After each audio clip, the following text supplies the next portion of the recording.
Okay, the call's being recorded, so we can get started. We've got Zach with us today from MIT and Nan, who will be hosting his talk. Please go ahead, Zach. Yeah. So yeah, thanks for coming to the talk today. Today I'm going to be telling you about some exciting new results in the context of exploration in RL, and more specifically in low-rank MDPs. And this is joint work with Adam Block, Dylan Foster, and Sasha Racklin. So first, what is exploration and why should you care? And in the context of RL and interactive decision-making in general, exploration involves an agent deliberately searching the state space in a given environment. And this is needed whenever the agent is in an unknown or partially known environment and needs to maximize some reward function. So let's look at what it means to explore in a concrete RL application example. So consider the setting where you have a rover that needs to find some resource, example, water in a terrain. And this can be modeled by as an RL problem where the agent is the rover. And the states are could be the position, velocity, and altitude of the rover. The action can be changing the moving direction and speed, which affects the states. And the feedback could be images taken from an onboard camera. By the way, can you guys all hear me? Just because my headphones have switched off. Yes. Yes. Okay. Yeah, cool. yeah. So here, for the rover, exploration means deliberately traveling in different directions and scouting the terrain. And you can imagine that this is indeed needed for the rover to find the resource it's after. So more broadly, deliberate exploration is needed whenever there is limited prior data for the task that needs to be solved. And this is the case for the example we just saw. So in general, there are many important applications where there is limited data by default. And this is particularly the case for applications that involve personalization, because you typically need to collect new data for every new user. And in practice, you also want sample-efficient exploration, meaning that we want strategies that do not require many exploration steps to get to the goal. And this is crucial whenever data collection is costly. So for the example of the rover, exploration costs fuel, and if the rover runs out of fuel, it cannot get to its destination. And for the personalized medicine example, exploration can mean trying out new treatments, and every new treatment comes with a risk of harm to the patients. So coming up with sample-efficient exploration strategies is important and can have a big impact in many applications, especially those with limited data. And the main challenge behind doing this, meaning coming up with efficient strategies, is that exploration is typically hard in high-dimensional settings. And these are the settings you typically encounter in practical applications. And the reason for this difficulty is that to be able to learn and generalize in high dimension, you need many, many samples in general.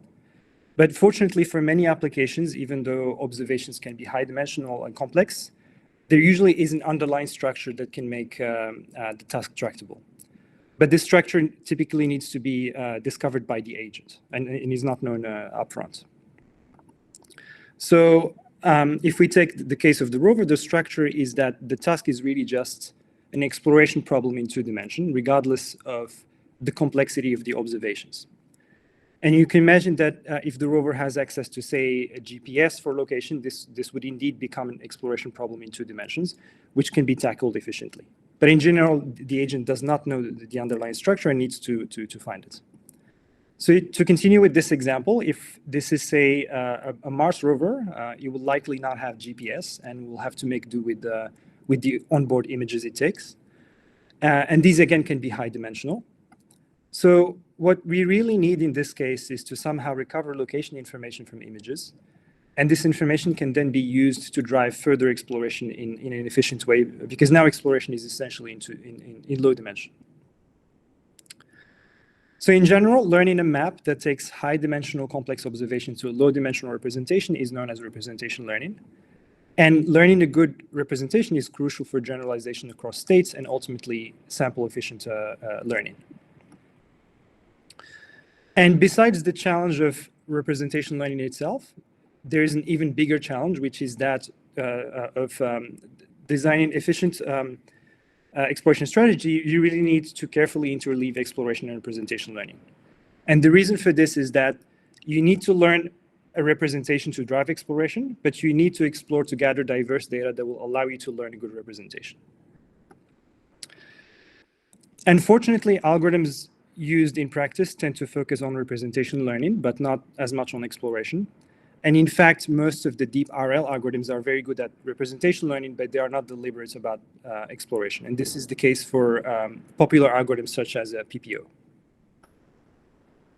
And so because sample efficiency algorithms require... Maybe has a question? Yep. Yeah, Zach, is it not, so you said we don't have a structure a priori, and you're saying we need to learn the representation as we explore. Isn't that provably impossible? If we don't make very heavy assumptions, there's no way to both explore, especially explore optimally in any sense with respect to the structure we've got.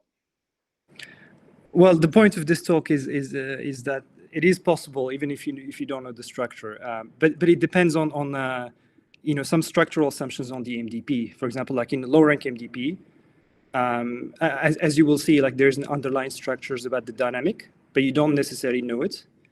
But if you if you're happy to model some feature maps, you can recover this underlying structure. So we'll come to that during the talk. Yeah, I also have a quick comment. I know this is like probably orthogonal to your talk, but you mentioned that the deeper algorithms are good at representation learning, but I guess even that is not necessarily true, right? Like being able to learn, say, Q functions and so on using a neural net. For example, if you recall, like a Rosson's paper a few, I guess, 1 or 2 years ago, he showed that if you use the feature extracted from a successful like DQN, and then just do linear learning on top of that, it actually like breaks pretty heavily. So like even the current deep neural algorithms, they're not necessarily designed actually for feature learning. Yeah, I guess my statement there should be, even though maybe they are not perfect at representation learning, they are probably better at representation learning than exploration. So they focus more on the representation learning side. But yeah, I agree that it's not there already.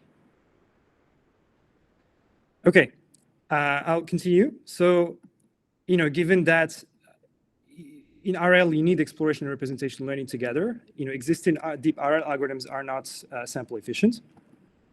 And on the other side, you have theoretical algorithms that are good at exploration, but are not computationally efficient.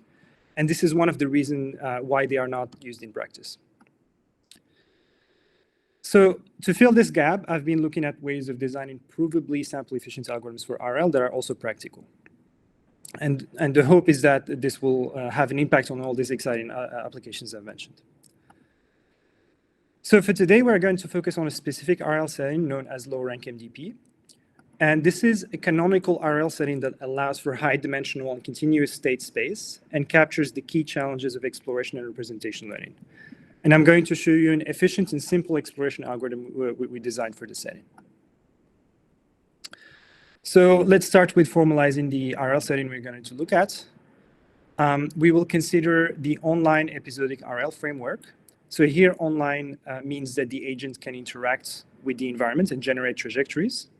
This is in contrast with the offline setting where data is fixed and the goal is to do planning. So exploration only makes sense in the online setting. And we'll consider an episodic setting with horizon H. In every episode, the agent starts at some initial state x1, takes some action, transits to a new state, and this repeats H times until the episode ends. So moving forward, I will say layer to refer to a particular time step within the episode. So within this framework, we're going to consider a low-rank MDP. The main assumption in low-rank MDP is that the probability transition kernel at each layer H admits a low-rank factorization. So the probability transition kernel here specifies the probability density of transitioning to a state xh plus 1, given that the agent took action AH at state XH. And more specifically, it is assumed that the transition probability kernel admits the factorization I have on the slide, which involves two unknown feature maps phi star and mu star that are in RD. And it is assumed that the dimension D is much smaller than the size of the state space. And that's why this is useful. So I reiterate here that the feature maps are assumed to exist, but they are not known upfront. And that's the underlying structure that needs to be discovered. And in fact, if we knew phi star, then this becomes the linear MDP. And there are many algorithms for this setting that can perform efficient exploration, both statistically and computationally. So the challenge is that we don't know phi star, and without any further assumptions, just knowing that phi star exists is not going to help us in any way. So we need to make an assumption that allows us to use representation learning to model phi star. And so we assume that we have a function class phi that contains the true feature map phi star, which is a standard assumption in low-rank MDPs. And so hopefully this answers the first question to some extent. So our goal is to perform reward-free exploration. And one way to formalize this statement is to say that we want to compute a policy cover. And intuitively, a policy cover is a small set of policies that can reach any state with near optimal probability. So here's, for now, an informal definition. A set psi is a policy cover if for any state x, there's a policy in psi that approximately maximizes the probability of reaching x. And even though we are not going to be working with rewards directly, our precise definition of a policy cover, which I'm going to show you on the next slide, will be such that it can be used to optimize any downstream reward functions, as long as these reward functions are linear in the feature map. So, okay, let's formally define what it means to have a policy cover. First, we need to define the occupancy density of a state x prime under policy pi. So which is simply the probability density of observing x prime if we roll in with pi. And here we work with densities because we allow the state space to be continuous. So with this, a set psi is an alpha epsilon policy cover if for any x prime there is a policy pi such that the occupancy density of x prime under pi is essentially a multiplicative factor alpha away from the optimal occupancy density x prime. So we allow an additive error term here because it allows us to deal with hard-to-reach states. And this notion of a policy cover generalizes the one you may be familiar with from block MDPs. And our precise generalization here is such that if you have an alpha policy cover, you can optimize any downstream rewards in a low-rank MDP up to error epsilon and using a sample complexity that scales inversely with alpha. So to state our goal more precisely, we want to compute an alpha epsilon policy cover for alpha that is polynomial in epsilon. And among things we want our algorithm to have is sample efficiency. In particular, we want the number of trajectories that the algorithm requires to return an epsilon cover to be polynomial in the dimension d of the factorization, the number of states and horizon, and the statistical capacity of the class phi. So to simplify the presentation, we're going to consider a finite class phi. In this case, the statistical capacity of phi is just the log cardinality. And in general, for non-finite classes, this can be replaced by other complexity measures. So crucially, we do not want the number of trajectories to depend on the complexity of the state space X, since it can be arbitrarily large. We also want the algorithm to be computationally efficient. And finally, we want a model-free algorithm. So an algorithm that does not model mu star. That's what I mean by model-free. So we do model phi star, but not mu star. So before moving forward, I want to briefly motivate why we do not want to model mu star. So generally speaking, in a low-rank MDP, mu star can be much more complex than the feature map phi star. And to have a better sense of this, let's see what is mu star in a block MDP. And here, block MDP is another canonical RL setting that models high-dimensional observations and also captures the key challenges of exploration and representation learning. But unfortunately, it does not allow for continuous states, unlike low-rank MDP. And it is indeed a special case of a low-rank MDP. So to be more specific, a block MDP has finite number of states that govern the dynamics of the MDP, but these are unobserved. So then the slide now shows the states at layer H and H+1 and the action taken at layer H. So as I said, SH here is typically referred to as a latent state because it's not directly observed. And instead of SH, the agent sees observations that are emitted from an unknown distribution Q called emission function. And this distribution can depend on the latent state in an arbitrary way. So what I described so far is actually just a partially observed Markov decision process, or POMDP, which is intractable in general.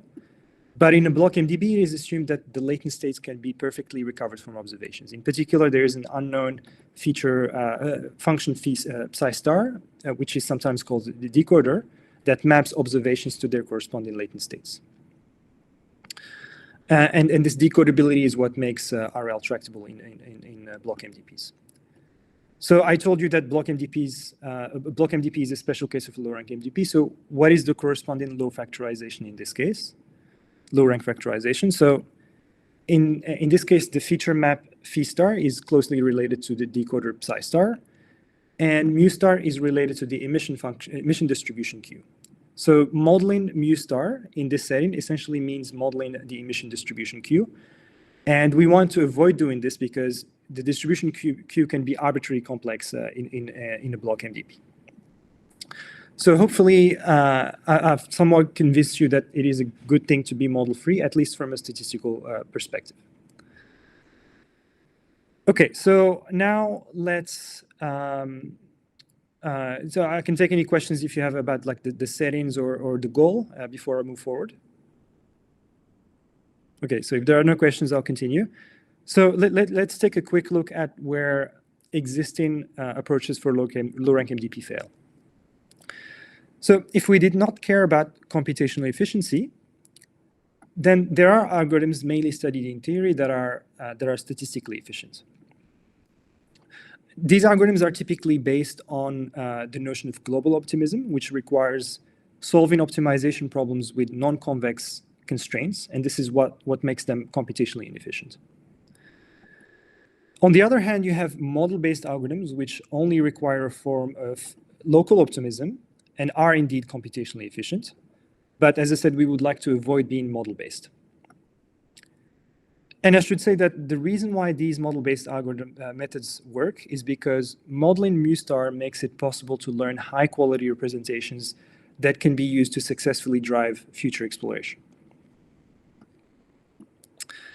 So I guess now the question is, does there exist model-free representation learning algorithms whose outputs can be effectively used for downstream exploration? And of course, we also want these algorithms to be computationally efficient. And the answer is yes, but there's a big but. Existing algorithms that fall under this category impose additional stringent assumptions on the low-rank structure of the MDP. So for example, the algorithm MOFL requires a latent variable model, which essentially entails assuming that the feature maps phi star and mu star have non-negative coordinates. And this is a strong assumption. Indeed, it is known that the smallest non-negative factorization can be exponentially larger than the unconstrained factorization. And even with this strong assumption, typically these algorithms also require an additional assumption, which is reachability, which essentially asserts that all states can be reached with a sufficiently large probability. So the actual condition that they require is actually a little bit stronger than this, but I'm going to come back to it later. So taking a step back, these shortcomings are actually all symptoms of the fact that our understanding of algorithm design principles that lead to algorithms that are computationally efficient and not just statistically efficient is quite limited. And this is reflected by the fact that over the past few years, there has been a huge amount of progress in understanding the statistical complexity of RL, but our understanding of what you can do if you want the algorithm to also be computationally efficient has stayed rather limited. And this is like an issue that, in my opinion, is preventing RL theory as a whole from having a practical impact. So with this, let's look at our new algorithm for low-rank MDPs. And let's start with the main guarantee. So under realizability, our algorithm Vox returns an epsilon policy cover with high probability and with a sample complexity that is polynomial in problem parameters. And crucially, this does not depend on the size of the state space. And VOX is the first sample and computationally efficient algorithm for low-rank MDPs that is model-free and does not require any additional structural assumptions. And at the conceptual level, this result is rather surprising and interesting because it shows for the first time that sample and computationally efficient learning is possible in the general low-rank setting without a latent variable model or reachability. The other thing that I find really cool about VOX is that it uses several techniques that fit surprisingly well together. And this goes from using Frank-Wolf, which is an optimization algorithm that we use to find a basis for exploration, to using existing policy optimization and representation learning algorithms such as PSDP and RepLearn. And for the analysis, we also make use of the extended MDP and truncated policies from a prior work to handle the absence of reachability. And I'm going to go through all these techniques. So let's now look at the inner workings of the algorithm. At a high level, VOX builds a policy cover layer by layer. And here, layer by layer, I mean that we first learn a policy cover for layer 1, then layer 2, and so on. And here I recall the definition of a policy cover. So psi-t is an epsilon policy cover for layer t if for any state x at that layer, there is a policy in psi-t that approximately maximizes the probability density of reaching x up to multiplicative and additive factors.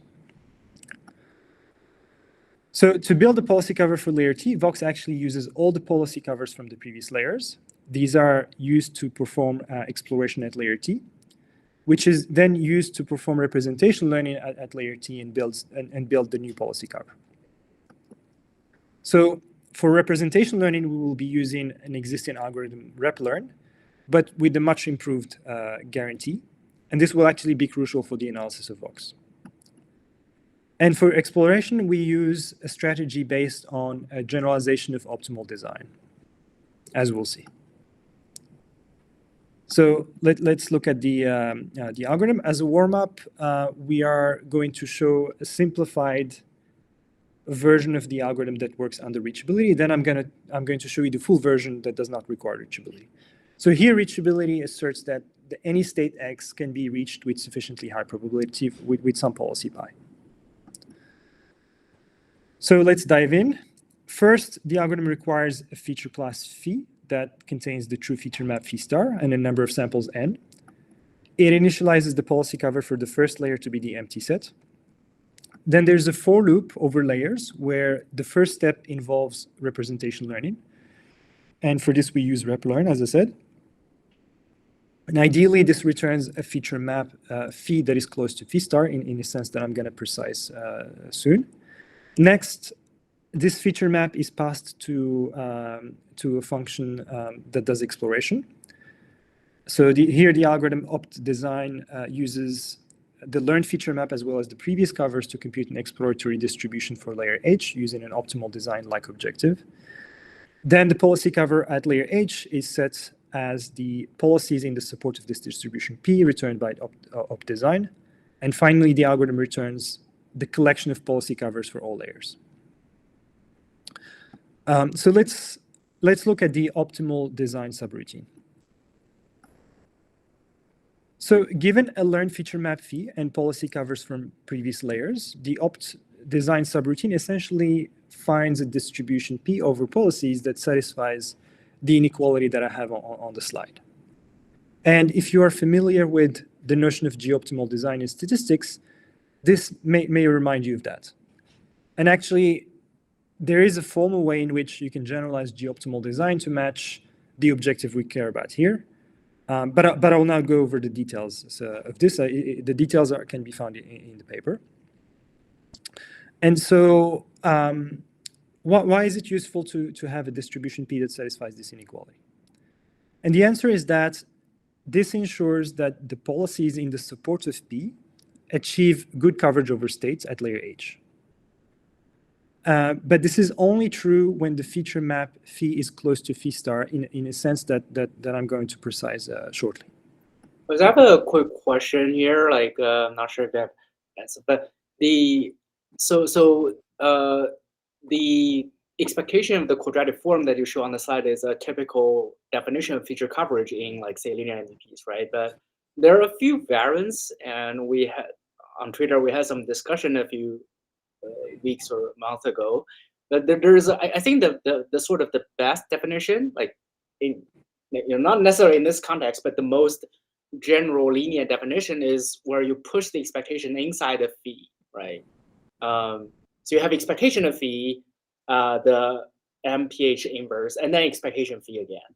So is there any reason that you have to go to this version instead of going with that? They differ by instant, right? So that one is like a little bit tighter. Yeah, like if you bound this one, you can bound the other one. I mean, I see. Okay. Yeah, I think by Jensen, as you said. So this is a more stringent one, but you can already satisfy it, so it automatically satisfies that one. Exactly. Yes. Okay. Okay. I see.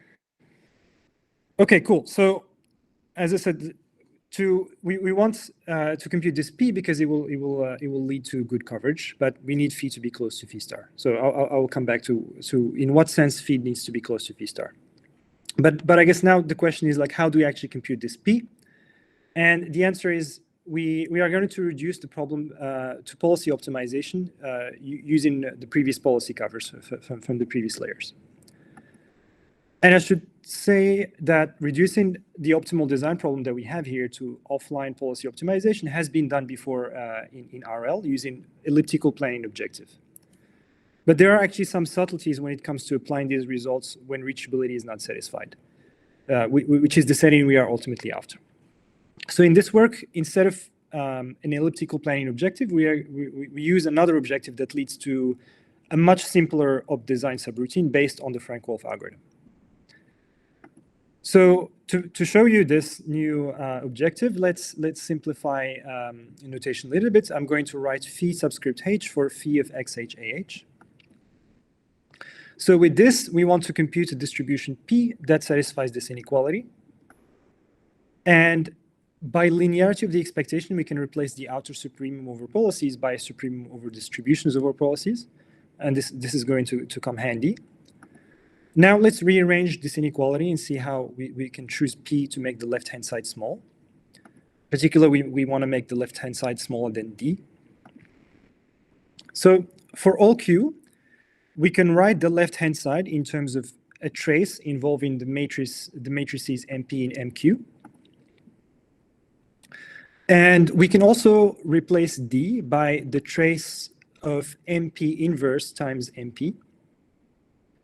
And now it turns out that the right-hand side that I have here can actually be written in terms of the gradient of minus log determinant. So you can find the details of this step in the paper. And we can actually go a step further here, and by using the Taylor expansion, we can write the right-hand side in terms of the function d itself. And so this series of inequalities suggests that we want to choose p to make the elements of the right-hand side of this equations small. And actually, it turns out that it is sufficient to focus on making v small and ignoring the lower order terms in this expression. And based on this, the Frank-Wolf design subroutine we have minimizes the minus log det function over the set of MP matrices. And as a side note, if you are familiar with the duality of G optimal and D optimal design, optimizing the log determinant would indeed make a lot of sense to you here.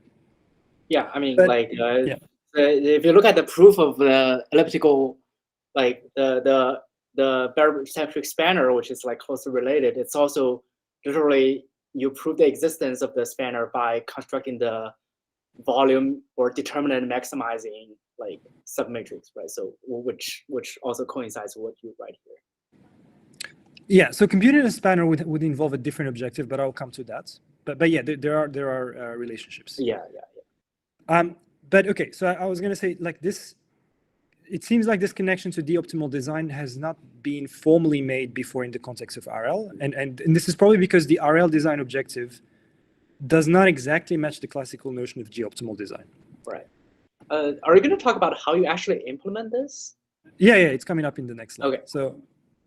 So we want a solution MP with a sparse P. yes, so we want to solve this, but we also want a solution NP with sparse P, just because, remember that the policy coverage layer H is going to be set to be the support of P. So if the supporting is infinite, then we are in a bad situation. Okay, so fortunately, there is an algorithm that allows us to do just that, and it is the classical Frank-Wolf algorithm. So this is where we depart from previous methods that used elliptical planning. So here we're going to use a much more direct method. So the generic Frank-Wolf algorithm optimizes a convex function V over a convex set script M, and it only requires the ability to perform linear optimization over the set script M. So let's see what this linear optimization step means for our setting. By the way, this is going to be the algorithm. We're just going to replace what this linear optimization step means. So given the definition of the set M in our case, and the fact that V is the log determinant, it can be shown that the solution M tilde of this problem takes the form of the expectation of phi transpose under policy pi tilde, where pi tilde is the solution of this new optimization objective that I have highlighted here. So to find the desired solution M tilde in this Frank-Wolf subroutine, it suffices to perform policy optimization to find pi tilde. And well, we know how to perform policy optimization. And this is exactly what the Frank-Wolf optimal op design subroutine does. In fact, it solves this objective using PSDP and the previous policy covers. So here, PSDP is a classical policy optimization algorithm that uses dynamic programming. And it is also possible to use other algorithms here, such as FQI, but it might hurt the final sample complexity when there is no reachability. But I think it is possible to use offline optimization algorithms such as FQI. Okay, so this was the optimal design subroutine. Does that answer the last question about how we implement it? I guess the answer is just that. I mean, yeah. Well, so this is the algorithm. We just solved the right. So the linear update is easy. So you're saying the linear optimization one is equivalent to optimizing. Can you go to the next slide? Yeah, it's just equivalent to optimizing. Yeah. So, oh, I see. You do PSDP, but this is you don't have a standard expected return objective, right? So this objective is it? Yeah, it's. I mean, you said the rewards to be whatever is inside, and then you have. Oh, I see. So you just said the inside quadratic form as the reward function, then you're good. Yeah, exactly. Okay. Then yeah. I think. Yeah. So this is very simple, like much simpler than what people have previously done with elliptical planning. Can you talk a little bit about what's the guarantee of Frank-Wolf and how that can, how do you use that guarantee in this RL context? So. Without going into too much details, so we have a guarantee that says that the number of iteration t that we need for this to converge and give us an acceptable solution is like proportional to like d over epsilon or something like this.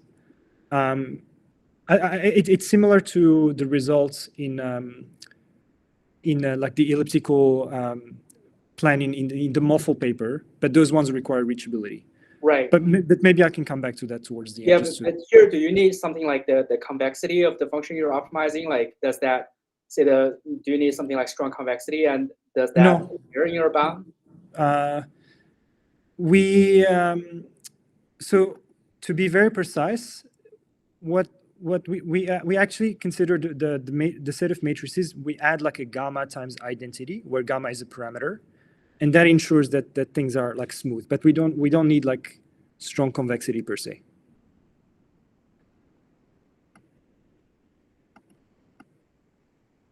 Does that answer the question? Yep. Okay, cool. All right, let's continue.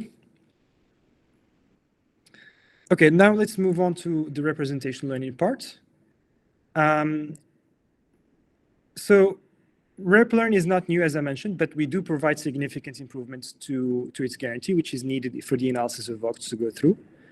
And to name some of the improvements, we have an analysis of RepLearn with the faster convergence rates and a simpler discriminator class compared with previous results. So before I show you RepLearn, we first need to understand what qualifies as a good representation. So you may recall earlier I mentioned that the distribution P returned by the Frank-Wolf design subroutine is only useful when the learned feature map is in some sense approximately equal to phi star.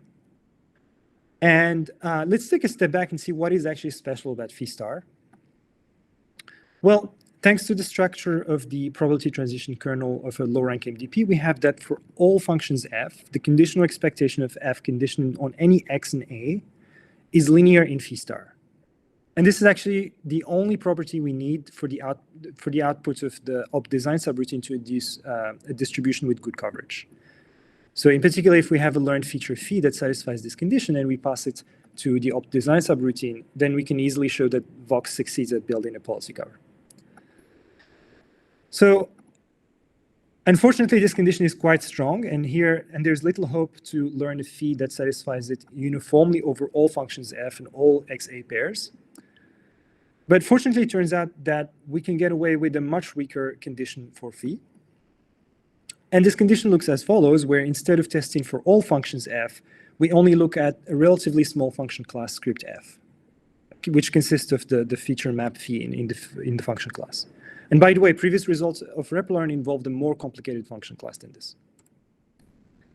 And second, instead of requiring a condition that holds uniformly over all xa pairs, we only need it in expectation over some distribution. So this is the objective that we want to solve. We want to make small. We want to find a phi that has a small value for this objective. Unfortunately, this is not ideal for several reasons, and I'll mention two of them. First, there is a min-max-min, which cannot be tackled efficiently in general. And second, there's a bit of a chicken-egg problem here, because we use phi to generate p, but then this condition requires that phi to have a good guarantee under p. So there's a bit of a problem here. So I'm going to show you first how we tackle the second problem. So to get around the latter issue, we can simply change the objective to have an expectation over the policies in the policy cover from the previous layer. And by the property of a policy cover, we can apply a change of measure argument to go back to the original expectation without losing too much. So here, the property of a policy cover helps. So now for the first issue, it turns out that it is possible to replace the min-max-min by a series of saddle point problems by alternating optimization over phi and optimization over f. So let's see how all this is put together in the RepLearn algorithm. So first, let us define a loss quantity L, which uses the policy cover at the previous layer. And of course, these expectations would have to be replaced by empirical expectations.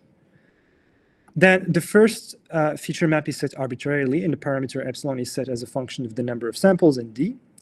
Then there is a loop where RepLearn solves a saddle point problem involving the loss L with the feature map phi star fixed. Then the algorithm checks if the corresponding value of this objective is less than a certain threshold. If it is, then the algorithm stops and returns phi t. Otherwise, a new feature map is learned using all the f discriminator functions computed so far. So as you can see, this is a very nice and simple representation learning algorithm, with the only drawback being that this objective delta hat is non-concave in f. And this is not ideal from a computational perspective because we are maximizing over f. But I'll come to this point later.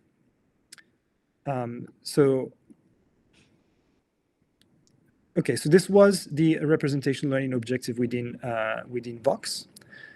And now let's go back and see what the algorithm looks like when we remove reachability. But first, what is the challenge with when you don't have reachability? So not having reachability presents a challenge when it comes to controlling distribution shifts. So for example, we can no longer replace the expectation over pH in the idealized objective we had earlier by an expectation over the previous policy cover without inducing a problematic distribution shift. And so to get around this issue, the full Vox version has an extra inner for loop over K. And a quick disclaimer here is that although this is much closer to the full version of Vox, I'm still making some simplifications. So anyway, coming back to the inner loop, we can show that using the low-rank structure of the MDP and an elliptical potential argument, that adding the for loop for large enough k ensures the existence of an index k star, such that the feature map phi of k star has a good representation guarantee under p of k star. So you can think of this as another way of dealing with this chicken and egg problem that we encountered earlier. Okay, so unfortunately, we're not done, because though it is easy to show that achieving this representation guarantee is sufficient for the output of op design to be useful for exploration under reachability, showing that it is sufficient without reachability is not immediate. So we need to do a little bit more work.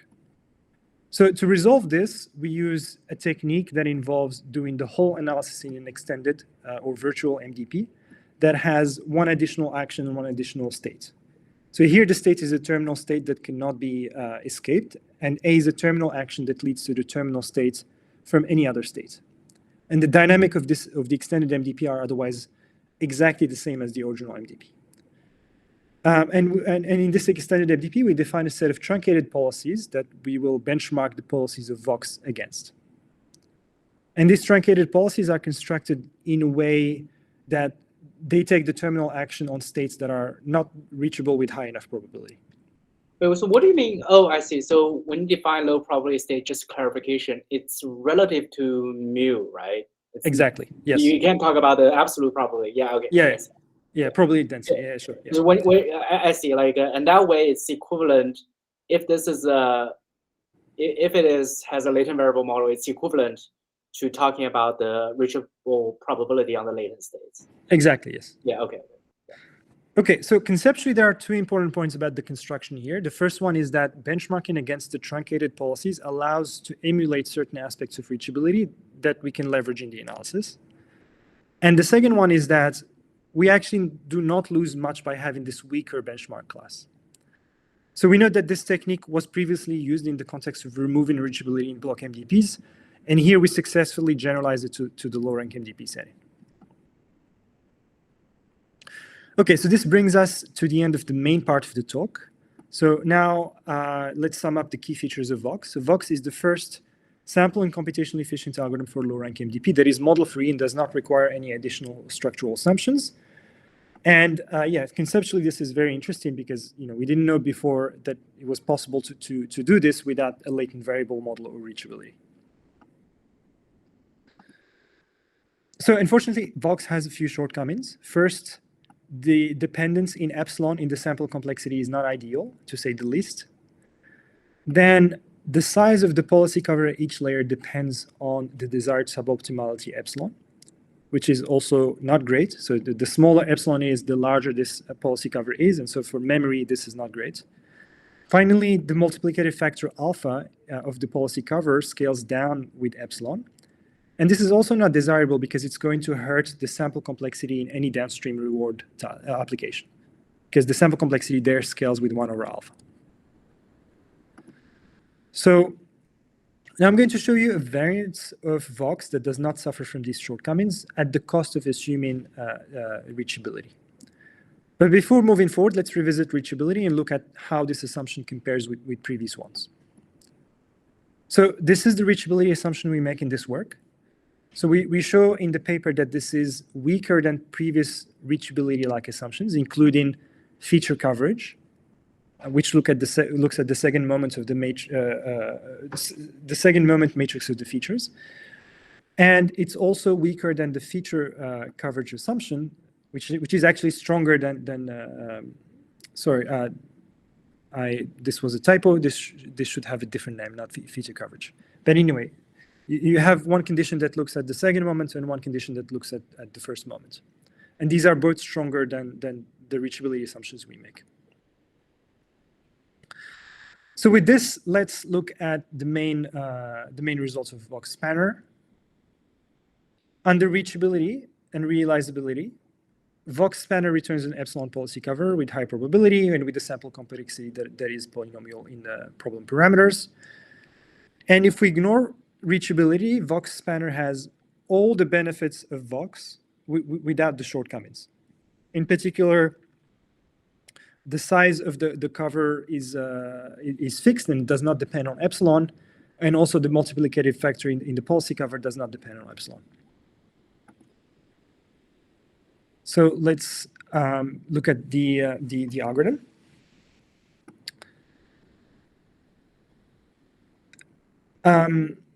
So the algorithm looks very similar to the full Vox, except that we have instead of performing exploration using generalized optimal design, we use spanners. So let's look at the spanner subroutine.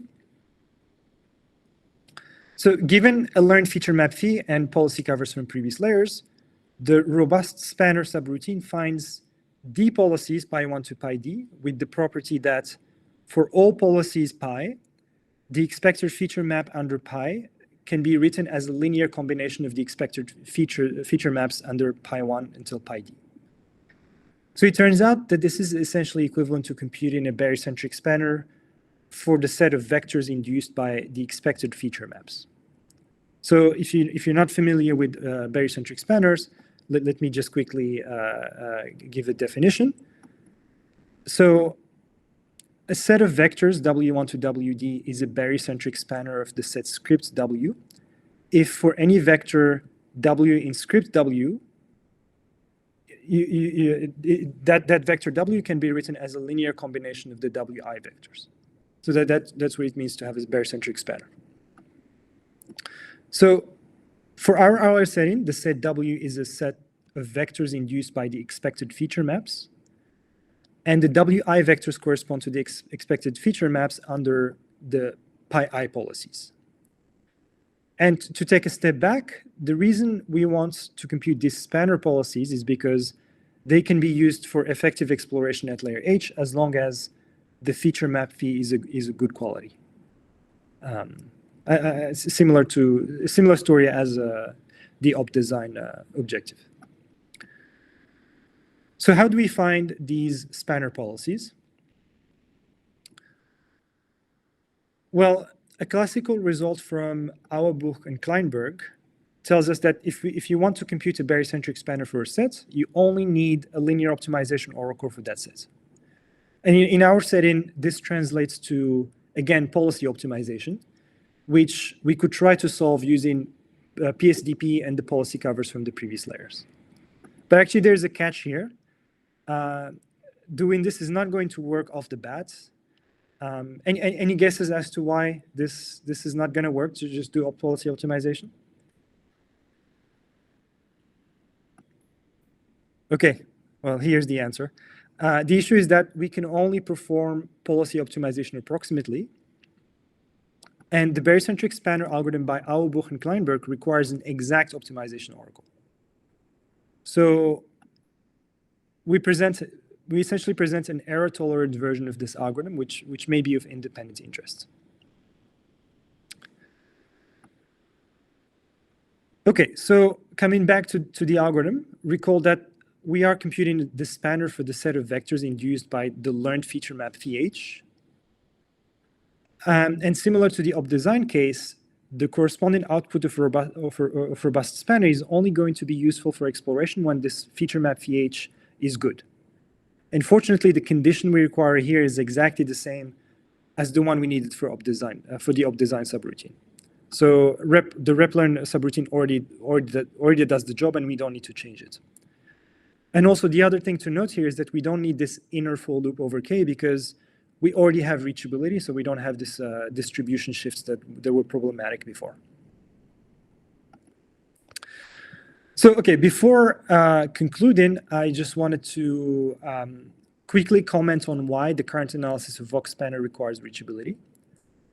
And here, the reason lies in the difference between the engineered rewards that we use for policy optimization within the exploration subroutines. So for Vox, we use quadratic rewards, as you recall earlier, in the learned feature map. And for Vox spanner, these rewards are linear. So what do you think is the difference between, what do you think is like the problematic difference between these two reward functions? Any guess? Exactly, yes. So one of them is non-negative, the other one can be signed. And unfortunately, the extended MDP analysis that we use somehow really relies on the fact that the rewards are non-negative. And so but the usual wisdom in MDP says that negativity doesn't matter because you can always do a constant shift of the reward and make everything, as long as everything is bounded, right? So how do you reconcile with that?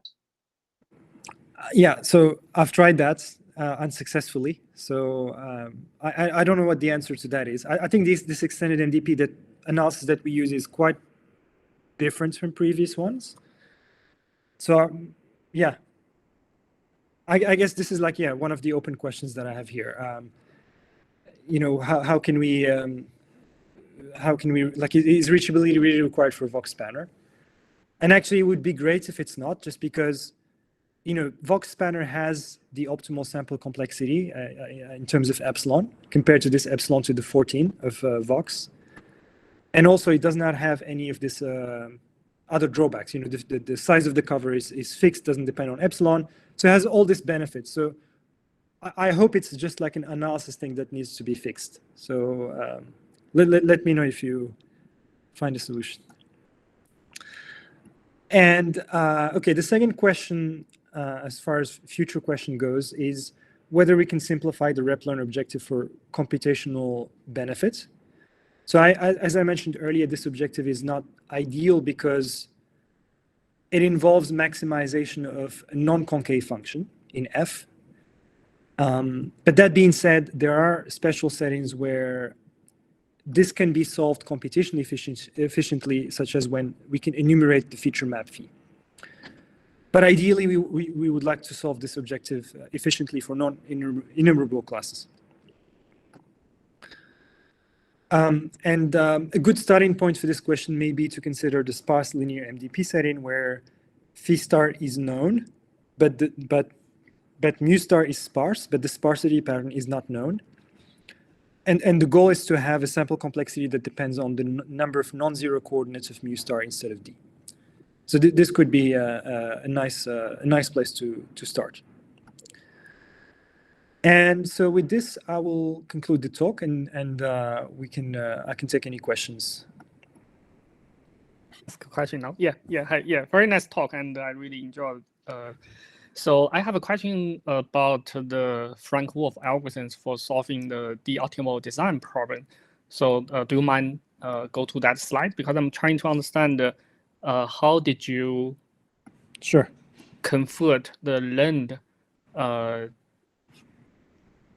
matrix M to the policy pi. So I think I missed something there, and yeah, okay, we can come back to this. Okay, so this is the this algorithm is pretty clear, and you just do optimization over M, and once you get this M hat T, so I wonder how do you convert this M hat T to pi T to pi hat T? So this is the place I missed.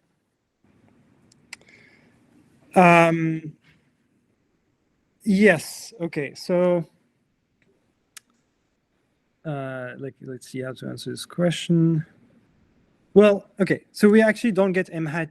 We don't get M tilde T. We just get pi tilde T, because this is what we solve, right? This is what we solve with the policy optimization method. Yeah.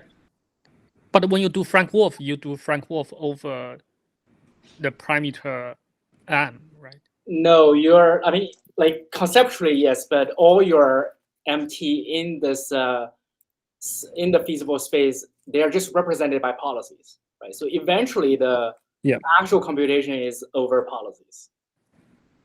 Oh, okay, I see. So the previous algorithm, the algorithm in the previous slide is just an illustration of the Frank Wolf, but here actually you directly do optimization over pi T rather than MT. Exactly. So we do optimization over pi T directly, but in the this pi T will correspond to the solution MT of the Frank Wolf. So we use that in the analysis to show the convergence. That's where it comes in. I see. Yeah. But if the policy class is not finite, how do you solve this argmax problem, especially because this pi appears in the expectation? So yeah, that's I guess where the magic of policy optimization comes in. Like, in RL, if you have certain rewards, you have existing algorithms like FQY or PSDP that do optimize this function. So this is what we apply here. Yeah, you just treat whatever inside expectation as a reward function, and then do whatever. I see. And also this policy pi, I assume if it's for example, episodic MDP, then this pi t actually is like a tuple of like pi t1, pi t2 until pi th, right? So in that case, can you still do you do policy optimization for each stage, or because I think they are coupled with each other? Yeah, like so when you do policy optimization, you will learn a non-stationary policy that does something different at every layer. So pi t here is, as you said, like, you can think about it as like pi t1 till pi th. Okay, so you optimize them simultaneously. Yeah, like the algorithm we use, PSDP, like automatically does that. Like it learns what to do in every layer. Oh, I see. So what's the full name for the algorithm PSDP? I missed the policy search by dynamic programming. Oh, yeah, okay. So it's basically like so in this case you have the policy covers, right? So essentially you have exploratory restart at every level. So you start at the final level, so you're just solving a bandit problem. Then you have that policy, you go to the previous level, you use your policy already learned as a rollout policy. So you basically need to solve like H bandit problems from bottom to top. Okay, I see. Okay. Yeah, that resolves my question. Thank you. No worries. Thanks.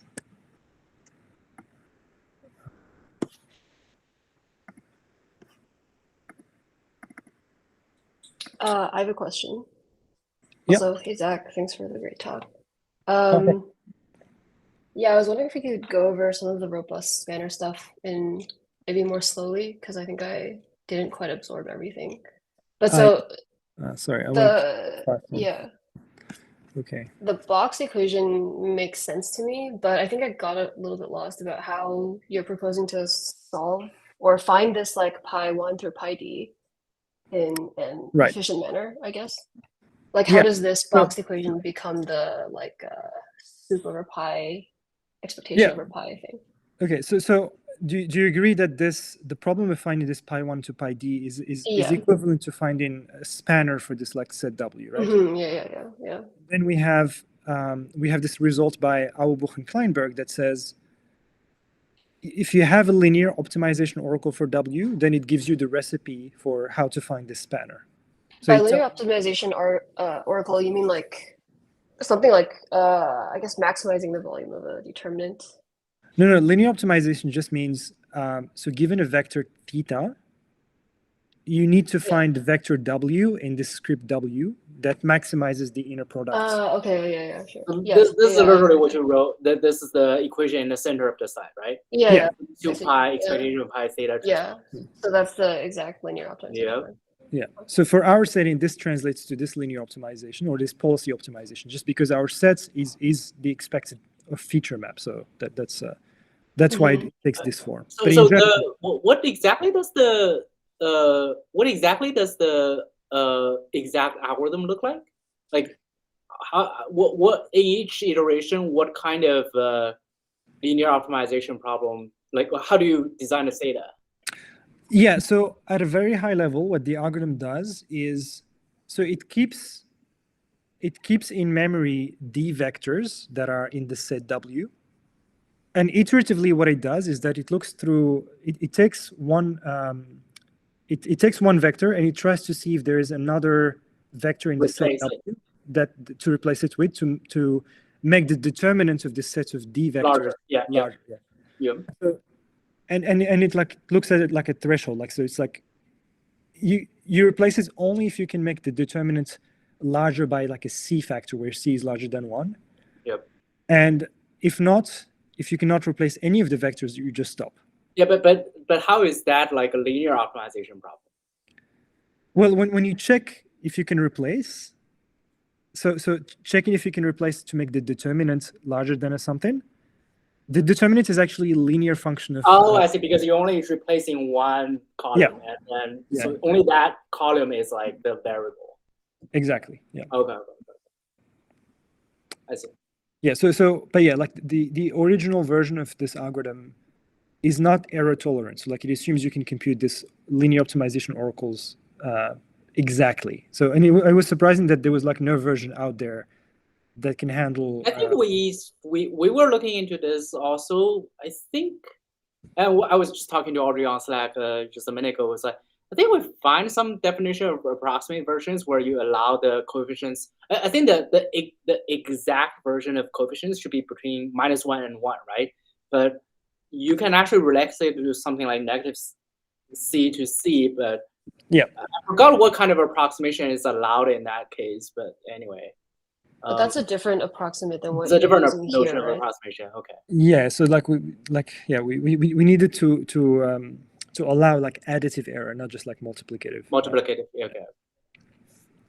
Okay, and then the PSDP part is like, so the super over pi, expectation over pi thing, that's like the expectation over states you hit at your layer H. So you're just like using the covers for the previous levels and then just finding some spanner at that. Okay. Yeah. All right. So Okay, thanks. like solving this does not give you the spanner directly. This is just like the sub problem that the spanner. Yeah. Like you need to do this iteratively or something. Yeah. I also have a quick question. So in general, if you think about the volume or determinant of that, whole thing, it's only non-zero if the rank of if the set of all vectors you have is full rank, right? Yeah. Like, what do you do with?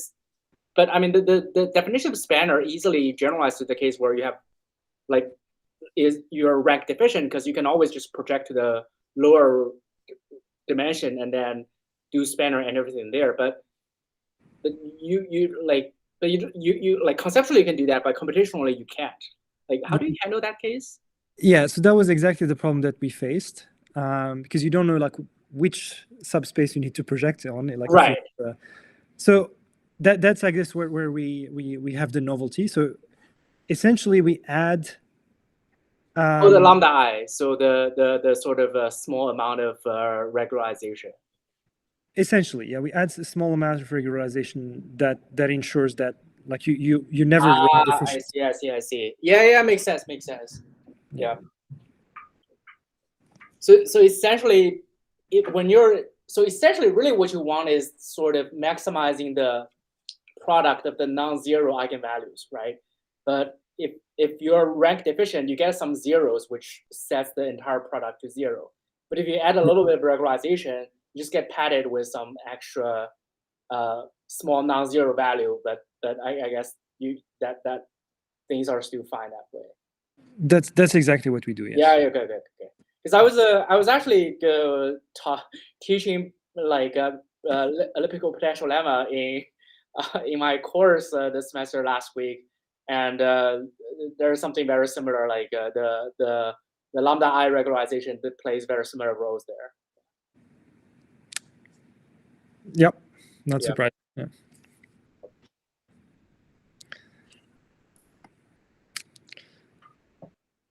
So other than that, your approximate algorithm is identical to the original.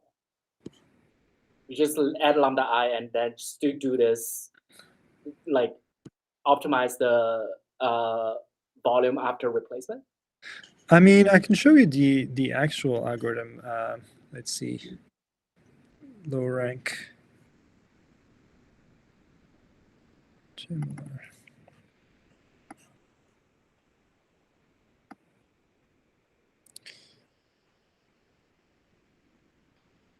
Sorry, we already need to go. Spanner. Yeah, so it does it does look a little bit. So this lean opt, like this is like a generic algorithm that it's not specific to RL. It just says that, like if you have linear optimization oracle. So basically, what you do is you typically like add small vectors, like you times epsilon times so theta I is the direction where you need to linear optimize. So this is like theta A here. Yep. So the quote unquote regularization that we perform is simply that we add a small vector in the direction of the vector you're trying to optimize over. Okay. So that's how it comes in, this like regularization. Okay. But you know, like it's you know a little bit more complicated than just like saying we add. Do you have a standalone guarantee that we can just call it without rewriting this whole thing again? Oh yeah, no, we do. So we have Okay, this wonderful. appendix just about like the guarantee. And, Okay, and we do okay. have so the notion of a barycentric expander that we compute is this one, where we allow the C version. the epsilon. Yeah, it's the C, but also the epsilon. So we You allow have a L2 epsilon error. Yeah. So these will go into your algorithm and the size of the span, I guess. Yeah. So I think, let's see, like we do have a statement for the guarantee, so you can just like use it. Oh, wonderful. Yeah. Use it here. I don't think we want to open this black box. Yeah. In our case. Okay, cool. Yeah. Yep.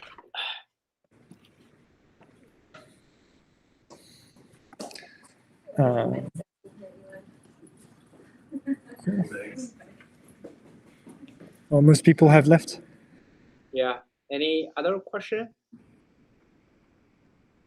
I guess most people have left, but yeah. I think we're probably good for today. Thanks, Zach, for the great talk. That's very, very cool. Yeah, and I guess I'll see you in NeurIPS. See you guys in NeurIPS. Yeah.